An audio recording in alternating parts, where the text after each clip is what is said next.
Hello everyone and welcome to my YouTube channel PB's Lessons. I sincerely thank all those who have motivated and encouraged me. This is my third lecture in the NDA history series and today's topic is Buddhism and Jainism. Please do subscribe, like, comment and share if you find the lecture helpful. Let's begin with Buddhism. See, both these religions gained popularity in the 6th century BC. Now, why did they come into existence? What were the factors that led to their emergence?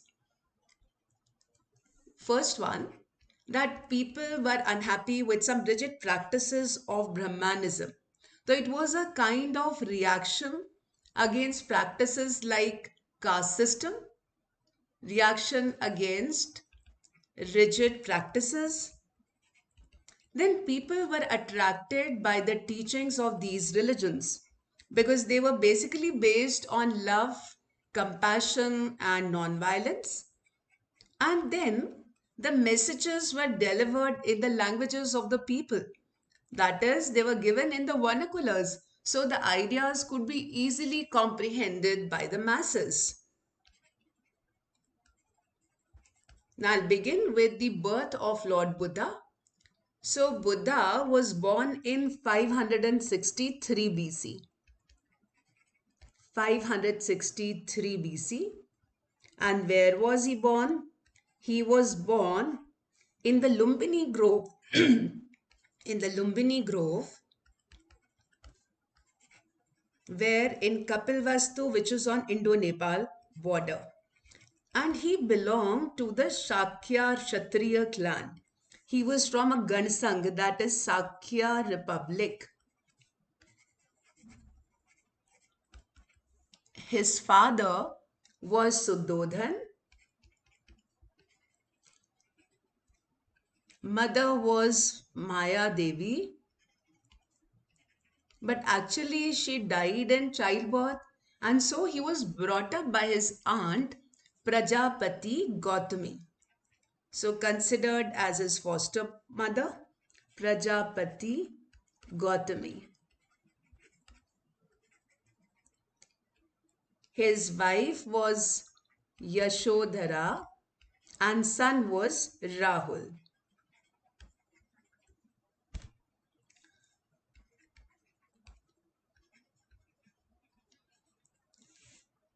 Now, do you know that he stepped out of his palace for the first time at the age of 29 years? Before that, he had remained confined to his palace. Why? Because there was a Brahmin called Kondinya. So, at the time of Buddha's birth, Kondinya had made a prediction. The prediction was that this child is going to be an ascetic. So Buddha's father Suddhodhan was quite worried. So he kept him away from the realities of life and he tried to give him all kinds of worldly pleasures so that he would not become an ascetic.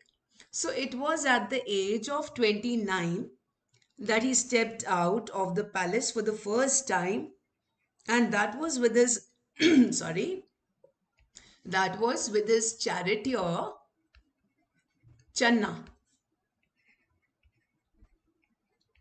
And this first venture made him quite sad.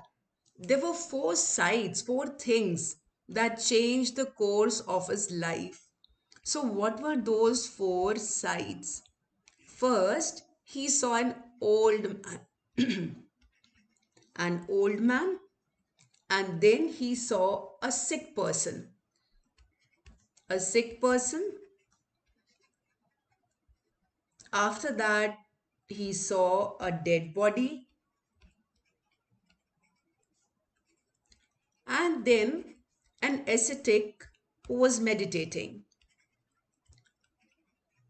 And he was quite disturbed by these sights because he had no idea about old age, illness, death. So he started several questions, crossed his mind, and he wanted to find an answer to those questions.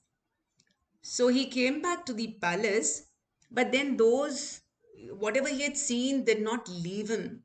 I mean, it troubled him a lot, and he wanted to find answers to his questions. And finally, he decided to leave the palace. So it was again at the age of 29 years only that he left his home. Why? To find answers to the ultimate, that he wanted to know what was the ultimate truth in this world. So see, initially Buddha was not worshipped in human form. So there were various symbols. There were various symbols that represented various stages or various events in his life. So I'll just write about those symbols right here. Let's say event, at what age it happened, right? Or what was the, what particular thing happened at that particular age, and then symbols. So let's begin with his birth. So Buddha's birth in 563 BC, 563 BC at Lumbini. So that is represented with the help of lotus and bull. Now, second is his great renunciation. Great renunciation when he left his home. So that is also called Mahabhinishkraman. This is called Mahabhinishkraman, right? So this happened at the age of 29 years. And this is represented with the help of the symbol of a horse. Now, next we come to his Nirvan ki Prapti. So, it was at the age of 35 years that he attained Nirvan. Nirvan is Moksha Prapti. Moksha Prapti is what? Freedom from the cycle of birth, death, and rebirth. And it is said that Nirvan ki Prapti Buddha ko hui at the age of 35 years. And it happened under a Bodhi tree. Bodhi tree, which was a peepal tree on the banks of river Niranjana, which is also known as Falgu river. So Bodhi tree, which was a peepal tree, and where is it? Is this tree Bodhi tree? It is at Bodh Gaya in Bihar, and it is located on the banks of Niranjana river, also called Falgu river.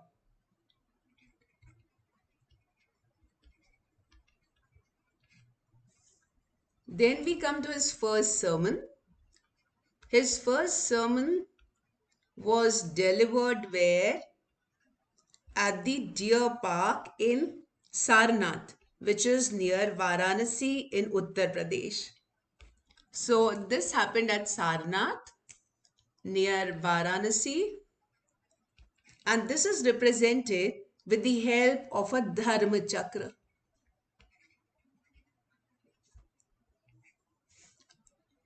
The next stage, that is the last stage, Parinirvan. Parinirvan, or his death. Buddha died at the age of 80 years at Kushinagar in Uttar Pradesh. So it happened at Kushinagar. Kushinagar is in Uttar Pradesh, and the symbol used is stupa. What is a stupa? I'll discuss later. Okay, now the table looks like this. I'll just decrease the size of this. So here you can have a review. Then I'm moving on to the next part. See, when Buddha left his home, he initially tried to find answers to his questions from some teachers. And two important teachers in whose company he spent time initially were Alara and Udrak. Alara and Udrak. But when he failed to, like their answers failed to satisfy him, and therefore he continued his search alone. And then, as I told you earlier, he found enlightenment under a Bodhi tree. And it was after getting enlightenment at the age of 35 years that he was referred to as Buddha. Because Buddha actually means the enlightened one. It means the enlightened one.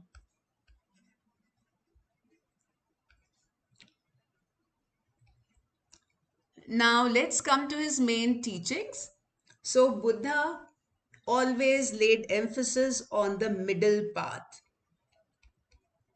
He suggested that the middle path was the best path to follow. One should avoid extremes in any situation. And related to the middle path was his Ashtangik Marg. Ashtangik Marg, that is the eightfold path. Now, the eightfold path lays emphasis on 8 different types of practices. For example, right view, right resolve, right speech, right conduct, etc. Now I'm coming to the next part, and that is related to Buddhist scriptures. Right, so let's move on to Buddhist scriptures. Buddhist scriptures are referred to as Tripitakas. They are known as Tripitakas, and they are basically divided into 3 parts. So these Tripitakas or holy scriptures are divided into 3 parts. First one, Sutta Pitak. Second one, Vinay Pitak. And third one is Abhidhamma Pitak.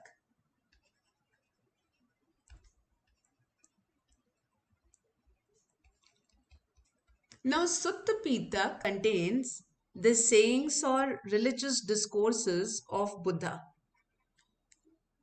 Now, Vinay Pitak is about monastic discipline because there are certain principles to be followed in monasteries. This is about monastic discipline. And third one is Abhidhamma Pitak. And Abhidhamma Pitak is about the explanation, the philosophical development of the teachings of Buddha. So teachings are contained in the Sutta Pitak. Philosophical development of those teachings is there in the Abhidhamma Pitak. And Vinay Pitak is about monastic discipline. Now, there are Nikayas also. So what are Nikayas? Nikayas also refer to religious scriptures.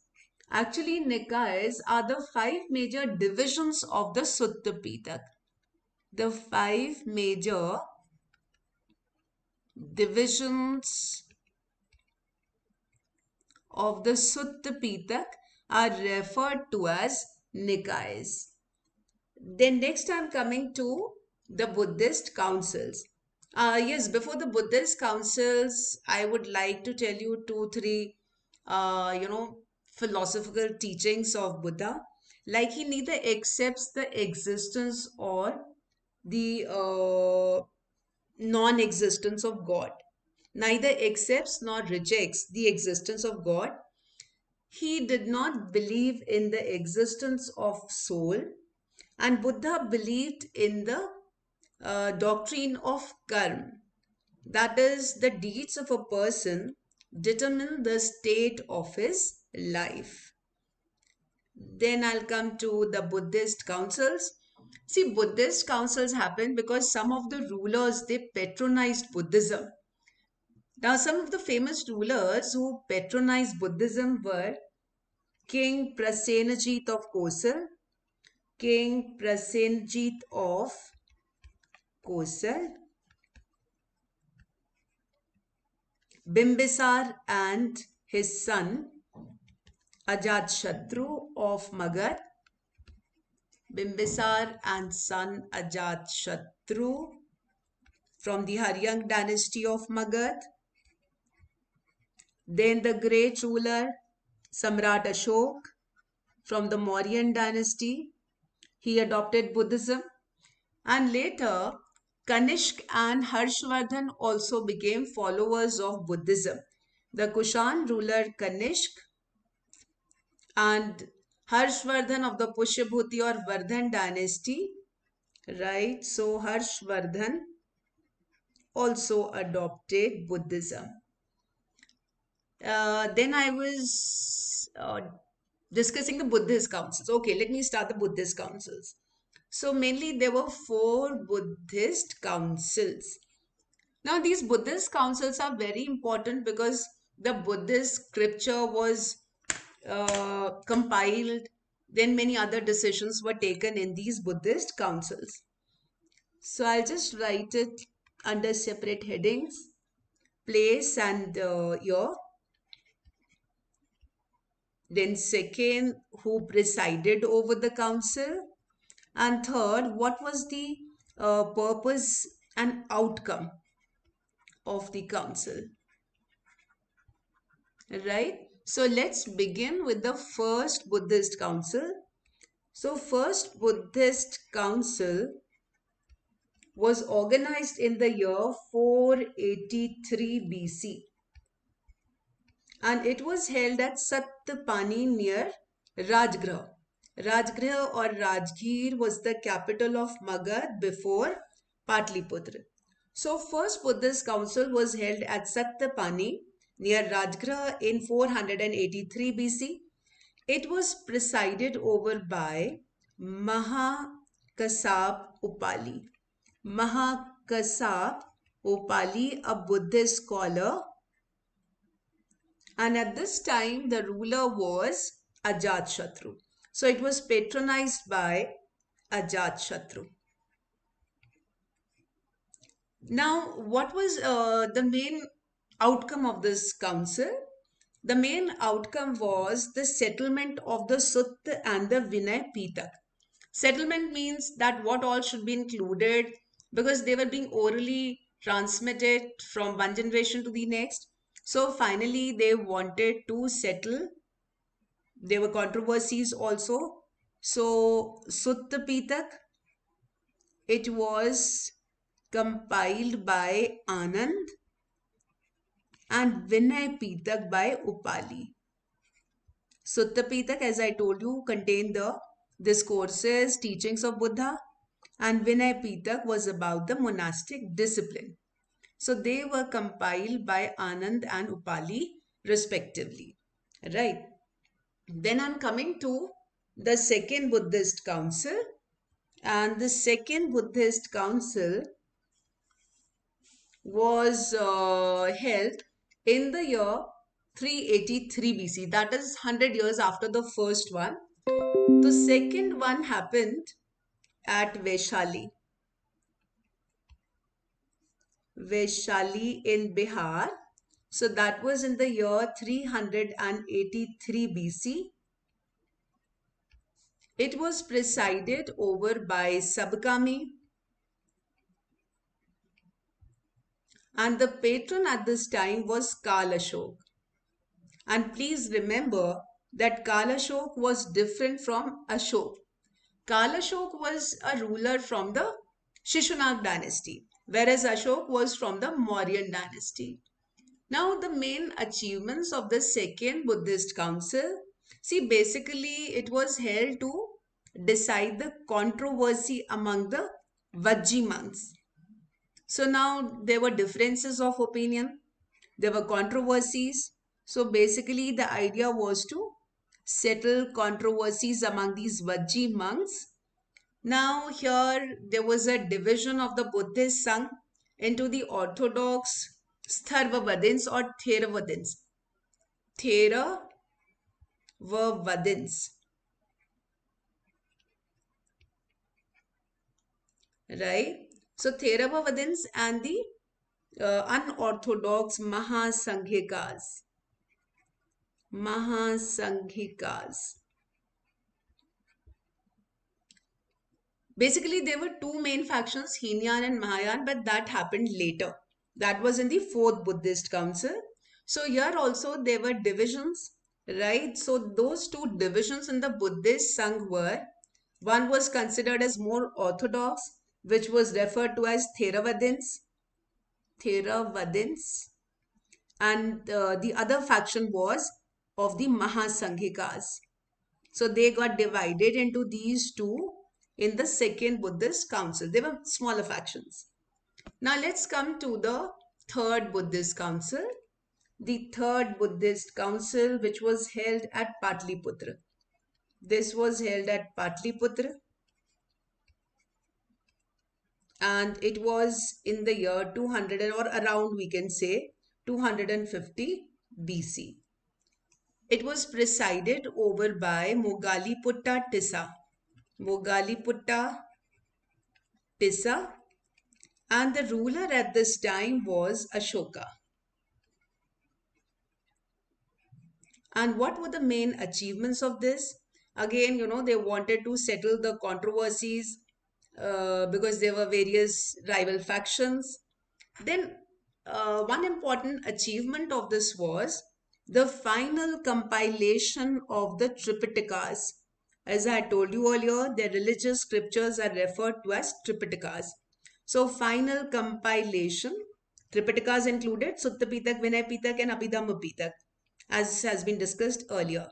The final compilation of the Tripitakas. And another important decision was taken in this council. So, what was that important decision? That was regarding sending of missionaries, Buddhist missionaries to other countries. And the first country to adopt Buddhism outside India, the first country to adopt Buddhism was Sri Lanka, which was earlier referred to as Ceylon. Ceylon or Sri Lanka. Then I come to the fourth Buddhist council. So fourth Buddhist council was, I'll start it from here. Fourth Buddhist council was held at Kundalwan in Kashmir. Kundalwan in Kashmir in the year 72 AD.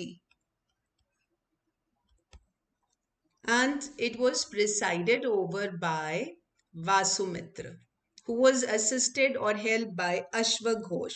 Vasumitra was assisted by another famous scholar, Ashwaghosh, and the ruler at this time was Kanishk.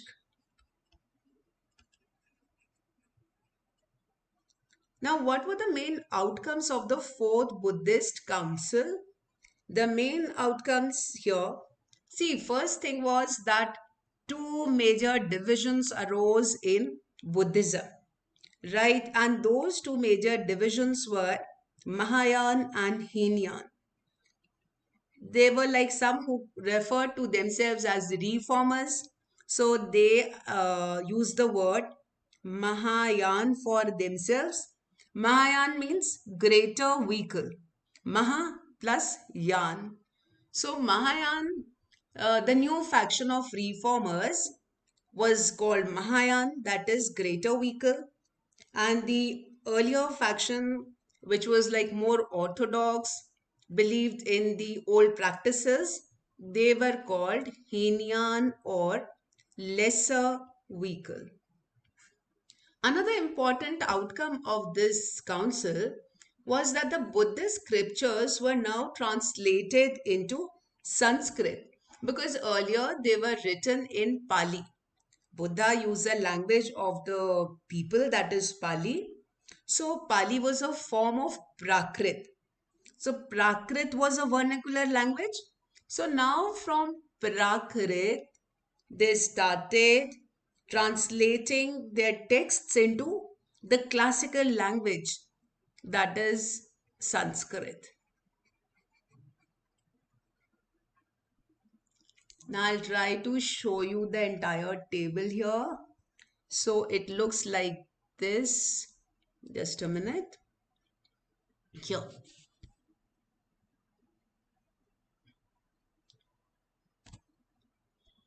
I hope it's visible. You can take a screenshot also if you want. That's it from my side. I'll cover the remaining portion of this topic in my next video on Buddhism. So if you found the lecture helpful, please do subscribe, like, comment, and share. Thank you.